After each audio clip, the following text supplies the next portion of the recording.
You ever get the feeling something's just a little bit off, but you can't put your finger on it? That's how it started for me, last Thursday, when I noticed my shadow acting wrong. I was late for the train, feet pounding the slick pavement, streetlights flickering overhead. Every time I glanced down, my shadow seemed to lag behind, just by a split second, as if it had forgotten we were supposed to move together. I told myself I was imagining it, that it was probably the weird amber glow of the old lamps. But the unease grew, settling under my skin like a cold sweat. The next night, walking home from my shift at the all-night diner, I tested it.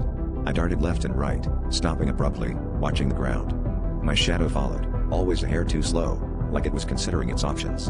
At one point, I ran towards a patch of darkness between two lights. For a moment, my shadow stretched long and thin, then suddenly snapped back to normal. I laughed it off, nervously, telling my roommate I was just tired, but I couldn't shake the feeling that something had changed. By the weekend, it wasn't just on the street. In my apartment, every time I stood up from the couch or turned away from the bathroom mirror, I'd catch my shadow lingering in place, frozen for a heartbeat longer than I was.